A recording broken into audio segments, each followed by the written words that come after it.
Ed here with the Digital Digest, and today I wanted to share a first look at the Sony ZV-1 Mark II.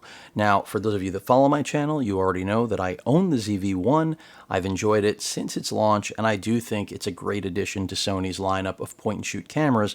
Unfortunately, it also seemed to cue the death of the RX100 line. Hopefully that's not the case, but more than 4 years without a new update, and here we are getting the ZV-1 Mark II. I'm not crossing my fingers anymore. But moving right along, Sony's latest addition to their point-and-shoot camera arsenal for content creators and vloggers retails for a little under $900 US. It features the same stacked 20-megapixel 1-inch sensor found in the older ZV-1. We've got a new, wider lens assembly starting out at 18 millimeters as opposed to the 24 in the original ZV-1, and finishing at 50 millimeters as opposed to the 70 millimeters in the original ZV-1. So you don't have that telephoto, but more importantly, in my opinion, we finally have the wide-angle lens that the original ZV-1 should have had. But in spite of that, we do not have optical stabilization on board, and I'll get to why that matters.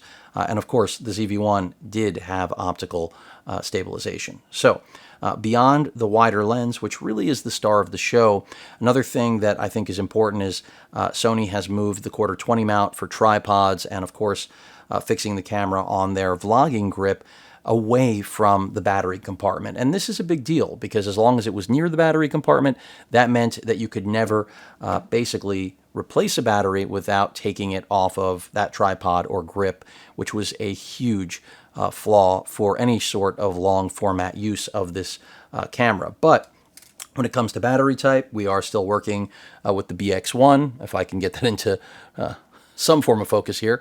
And that means I'm expecting essentially the same battery life, performance, and as you may have noticed, we still put our SD card slot in the exact same spot as on the ZV-1.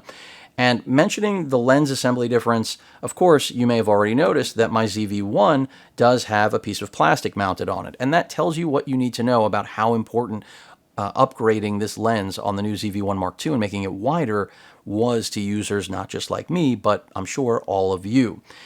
So, very important upgrade to the lens. However, it did get a little bit slower. We're now working with f1.8 to f4 as opposed to f1.8 to f2.8 with the ZV-1. So a bit of a trade-off. I don't think it's major.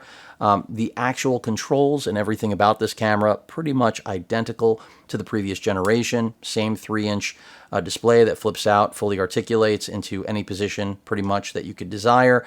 But one big difference is we now have a touchscreen, whereas on the previous generation, the touchscreen was only functional for focus points. So that means you can now jump into your menu and actually do whatever you want with the touchscreen. And I think that's critical because after all, Sony is targeting users who rely on their smartphones. And if you're going to give someone who is using their smartphone as their camera, as their vlogging video camera, a new device, if you're going to sell them on that, that new device really needs to be an extension of that experience. And Sony has slept on touchscreens for a really long time, but they're finally introducing them. Now, when it comes to the build, it's identical essentially again to the previous generation. And I will be doing a direct comparison for those of you that are wondering. There are some new creative looks on the camera as well, really trying to get beginners into LUTs, things of that nature, which I think is good and bad, something I'll save for the final review once I've used it. We have a mic jack right here, just like the previous generation. No way to monitor audio if that's what you're looking for. You'll have to spend more money. That's just part of life. But this is the big one, folks. We now have Type-C on board. This is what you'll be using for charging, transferring images in the event you don't want to remove your SD card. And then last but not least, we have our HDMI out. So why is the Type-C so important? Well, I'll tell you if it wasn't obvious enough. Using the ZV-1 since launch was always a pleasure, very easy to use. That's the whole premise of the ZV-1 lineup, is to give you great results without any know-how, essentially. And then if you have some know-how, well, you'll just get even better results. But when it came to charging this device, it was the only product in my gear bag that I would travel with that required a micro USB cable for charging. Now, that wasn't really an issue for me because I have chargers that are designed and dedicated to charging batteries on their own independently of the camera. And I rarely charge a battery on board, meaning in body.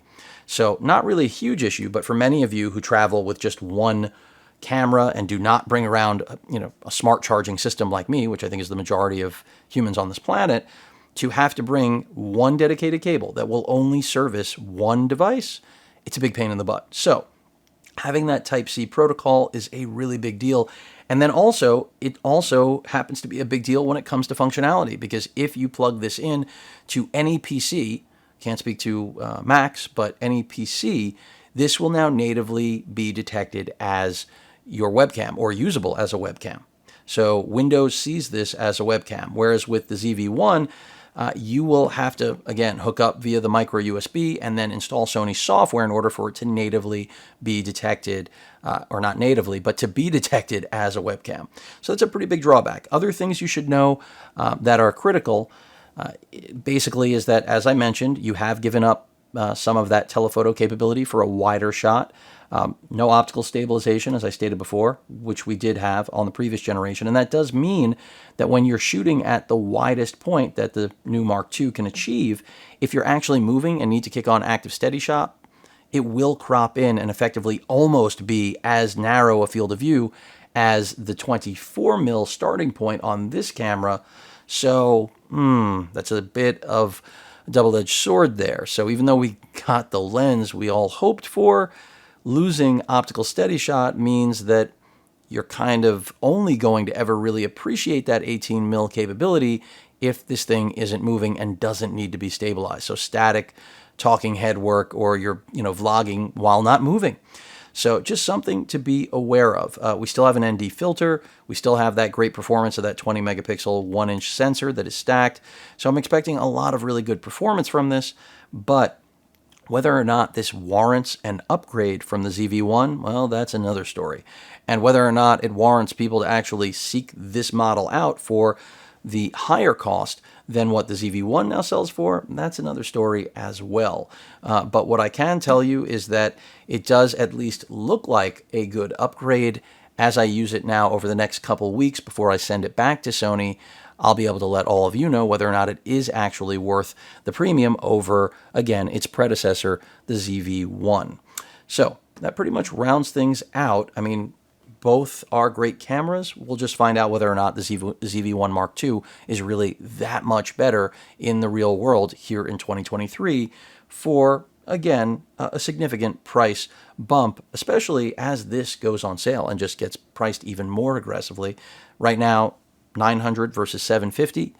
If that broadens, if that gap gets wider and somehow this ends up at about $650 and this is still sitting at $800, you see where I'm going. But that rounds things out. 4K 30, I should mention, is still the highest quality video that you can record with the Mark II. I should have let all of you know that at the top.